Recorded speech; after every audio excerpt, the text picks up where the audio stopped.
Ikut le lembut. Dom tiau ke. Maksudnya kalau dua gaya tu, iya betul. Assalamualaikum warahmatullahi wabarakatuh. Berita Uronyo.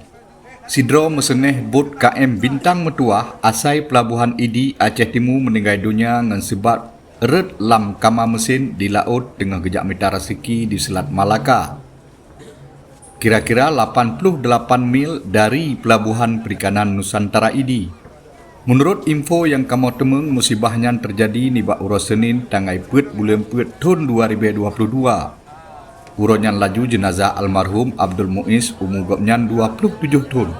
Warga Gampung Kuala Bugak, Kecamatan Perlak, Kabupaten Aceh Timur langsung gepuo dari tengah laut u pelabuhan Idi.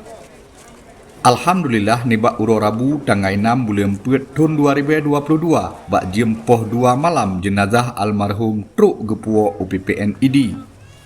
Jenazah almarhum Abdul Muiz leh di petengah lambut langsung dipei ambulan PCC oleh tim SAR Aceh Timur dan jenazah langsung dipuo rumah duka yaitu Gampung Kuala Bugak, Kecamatan Perlak, Kabupaten Aceh Timur.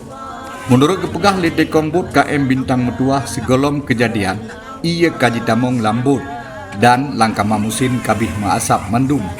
Watenyan meseneh jitren lamkong bak kama mesin jijak tup kerang. Long ni ada no. Oh ya ada. Asap ada urang. Oh ada urang. Ada urang asap. Yang imiu nyan, miu bot. Dalam bot. Bubut awak yang nama miu. Punya tujuan je ya pasang silang robin ataupun ya tuk kerang dapat ada lon tanya kan. Karena itu jika mabuk lebih tadi asap. Bailung dari likut. Ni kan? Baik juga tu. Itu juga tu.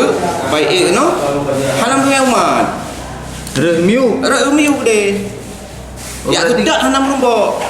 Lihat kan? Tidak kan? Hanya dah loba. Hanapa hanya dah bela.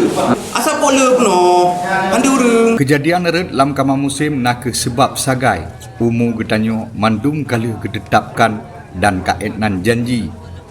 Semoga almarhum mendapat tempat yang paling jeroh di sisi Allah Subhanahu wa taala. Pulamnya lam bulan Ramadan iaitu bulan yang cukup jeroh. Habanyo gebesampo oleh Ilyas bin Ismail. Berita bahasa Aceh dari Aceh Timur.